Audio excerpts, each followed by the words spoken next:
आज हमें बीजापुर बंद करे दिए थे। सिद्धेश्वर गुड़ी से गांधी चौक से बसवेश्वर सर्कल से अंबेडकर सर्कल को पूर्व सभा होती है। ये अमित शाह जब तक राजीनामा नहीं देता, ये छोटा गृह मंत्री उन्हें राजीनामा देना, जब तक ये होराटेंगे पूरे देश में होराटेंगे। अमित शाह के जिस बयान को लेकर आप प्रोटेस्ट कर रहे हैं, उनका कहना है कि कांग्रेस उनके बयान को तोड़ मरोड़ कर दिखाकर लोगों में भ्रम पैदा कर रही है। ये पार्लियामेंट में कांग्रेस वाले क्या उन्होंने वीडियो कर लेते हैं क्या? पार्लियामेंट में बोले सो है। ये बीजेपी वाले कैसा ऐसे झूठे बातें करते हैं। पहले मुसलमान पाकिस्तान जाओ करते थे, उनका क्या बाप का देश है क्या?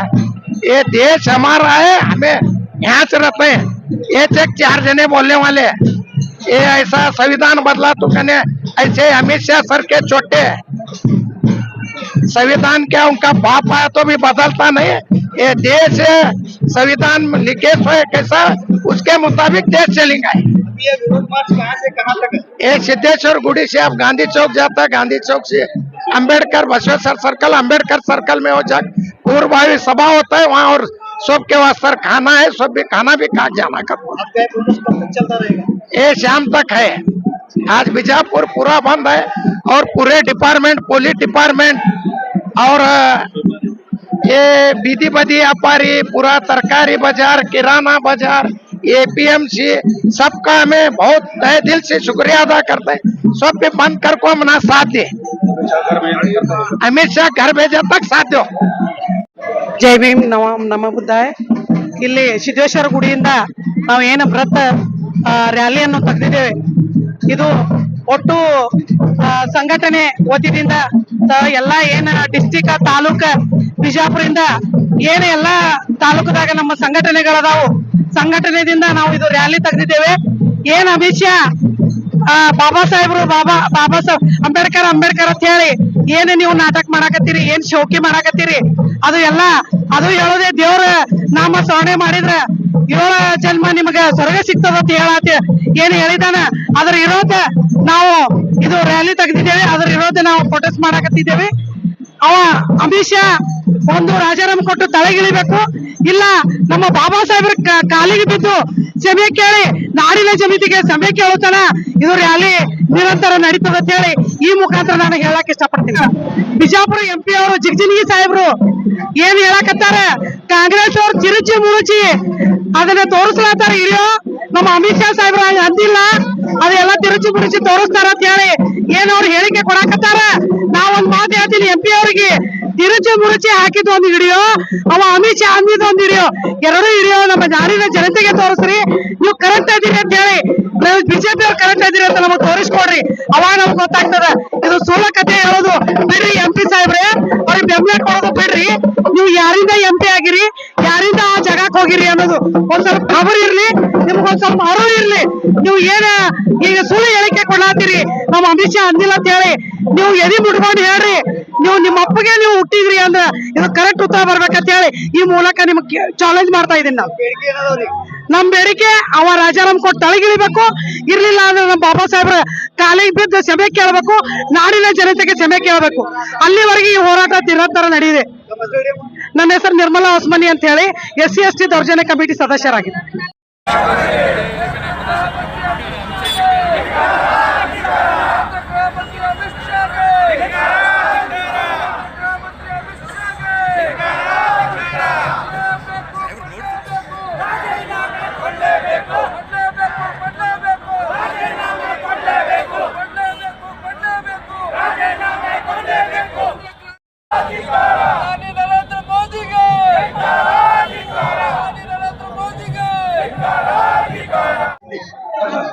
आज बीजापुर शहर जो है पूरे हमारे व्यापारी जो बीजापुर शहर के जो व्यापारी हैं ये सब अपने तरफ से बीजापुर बंद कर कर जो अमित शाह लोकसभा में ठहरकर आज बाबा साहेब अम्बेडकर के नाम को लेकर जो अभद्र टिप्पणी कर रहे हैं उनके खिलाफ आज बीजापुर बंद बुलाया गया है।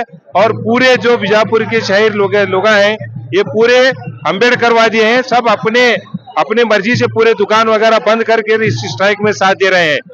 और एक बात मैं ये बताना चाहता हूँ कि अमित शाह वो जो है उस गद्दी के लायक नहीं है, जो गद्दी पर वो बैठे हैं वो उस गद्दी के लायक ही नहीं है।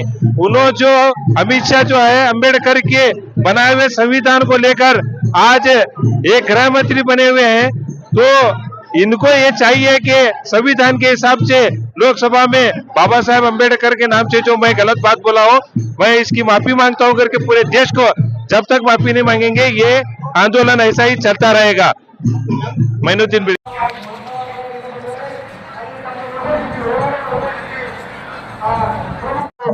ಕೇಂದ್ರ ಗೃಹ ಸಚಿವರಾದಂತ ಅಮಿತ್ ಶಾ ಅವರು ಅಂಬೇಡ್ಕರ್ ಅವರ ಬಗ್ಗೆ ಏನು ಅವಹೇಳನಕಾರಿಯಾದಂತ ಅತ್ಯಂತ ಕೀಳು ಮಟ್ಟದ ಒಂದು ಹೇಳಿಕೆಯನ್ನ ಸಂಸತ್ತಿನಲ್ಲಿ ನೀಡಿರೋದ್ರಿಂದ ಅದನ್ನ ಪ್ರತಿಭಟಿಸಿ ಇವತ್ತು ವಿಜಯಪುರ ಜಿಲ್ಲೆಯ ಜನತೆ ಸ್ವಯಂ ಪ್ರೇರಣೆಯಿಂದ ವಿಜಯಪುರ ಬಂದ್ಗೆ ಕರೆ ನೀಡಿದ್ದಾರೆ.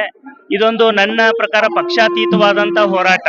ಅಂಬೇಡ್ಕರ್ ಅವರು ಯಾವುದೇ ಒಂದು ಪಕ್ಷ ಪಂಗಡ ಜಾತಿ ಉಪಜಾತಿಗೆ ಸಂಬಂಧಪಟ್ಟವರಲ್ಲ, ಅವರು ಇಡೀ ದೇಶದ ಆಸ್ತಿ. ಅಮಿತ್ ಶಾ ಹೇಳ್ತಾರೆ ಏನಂದ್ರೆ ನೀವು 100 ಸಾರಿ ಅಂಬೇಡ್ಕರ್ ಅವ್ರ ಬದಲಾಗಿ ದೇವರ ನಾಮಸ್ಮರಣೆ ಮಾಡಿದ್ರೆ ಸ್ವರ್ಗಕ್ಕೆ ಹೋಗ್ತಿದ್ದೀರಿ ಅಂತ ಹೇಳಿ. ಆದ್ರೆ ಅಮಿತ್ ಶಾ ಅವ್ರಿಗೆ ಗೊತ್ತಿಲ್ಲ, ಇವತ್ತು ಇಡೀ ಭಾರತೀಯರಿಗೆ ಸ್ವರ್ಗ ಸದೃಶವಾದ ಬದುಕು ಕಟ್ಟಿಕೊಟ್ಟವರು ಬುದ್ಧ ಬಸವ ಅಂಬೇಡ್ಕರ್ ಅವರು. ಹೀಗಾಗಿ ಪ್ರತಿ ಜಗಲಿಯ ಮೇಲಿರಬೇಕಾದ ಅರ್ಹತೆಯನ್ನ ಅಂಬೇಡ್ಕರ್ ಅವರು ತಮ್ಮ ವ್ಯಕ್ತಿತ್ವದ ಮೂಲಕ ಪಡೆದುಕೊಂಡವರು. ಹಾಗಾಗಿ ಅವರ ವ್ಯಕ್ತಿತ್ವ ಅದು ಅಜರಾಮರವಾದಂತೂ. ಸಂವಿಧಾನ ಶಿಲ್ಪಿಗೆ ಮಾಡಿರುವ ಅವಮಾನ ಪ್ರತಿ ಭಾರತೀಯರಿಗೆ ಮಾಡಿರ್ತಕ್ಕಂಥ ಅವಮಾನ ಅಂತ ಹೇಳಿ ಇವತ್ತು ನಾವು ಬೃಹತ್ ಬಂದ್ ಮೆರವಣಿಗೆಯನ್ನು ಮಾಡ್ತಾ ಇದ್ದೀವಿ. ಆ ಮೂಲಕ ಅಮಿತ್ ಶಾ ಒಬ್ಬರೇ ಅಲ್ಲ, ಕಾಂಗ್ರೆಸ್ ನಲ್ಲಿ ಕೂಡ ಈ ದೇಶದಲ್ಲಿ ಅಸ್ತಿತ್ವದಲ್ಲಿರೋ ಸಮಾಜವಾದಿ ಪಕ್ಷ ಯಾವುದೇ ಪಕ್ಷ ಆಗಿರ್ಲಿ, ಆ ಪಕ್ಷದ ಒಬ್ಬ ಜವಾಬ್ದಾರಿಯುತ ವ್ಯಕ್ತಿನೇ ಆಗಿರ್ಲಿ, ಸಾಮಾನ್ಯ ವ್ಯಕ್ತಿನೇ ಆಗಿರ್ಲಿ, ಅಂಬೇಡ್ಕರ್ ಅವರನ್ನ ಅವಮಾನಿಸಿದ್ರೆ ಅವರನ್ನ ದೇಶದಿಂದ ಗಡೀಪಾರು ಮಾಡಬೇಕಾದದ್ದು ಈ ದೇಶದ ಪ್ರತಿಯೊಬ್ಬ ಭಾರತೀಯನ ಮತ್ತು ಅಧಿಕಾರದಲ್ಲಿರೋರ ಆದ್ಯ ಕರ್ತವ್ಯ ಅಂತ ನಾನು ಭಾವಿಸಿಕೊಂಡಿದ್ದೇನೆ.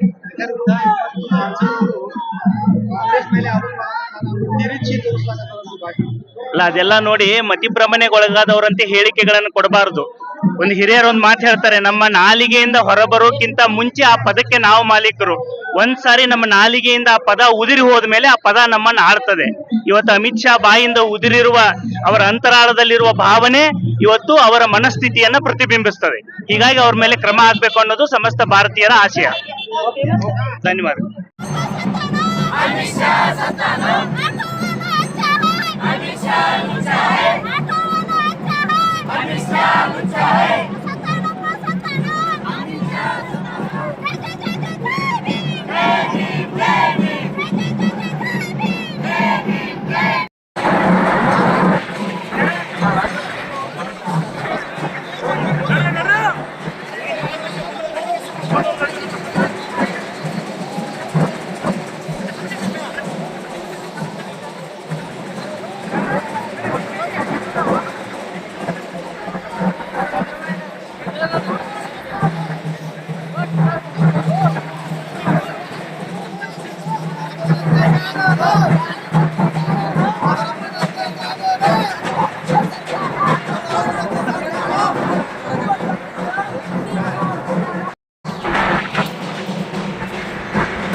ನೀವೇ ಎಲ್ಲ ಮಾಡಿದ್ರೆ ನಾವು ಹೋಗೋಣ ಬಂದ್ ಮಾಡ್ಕೊಂಡು ಹೋಗೋಣ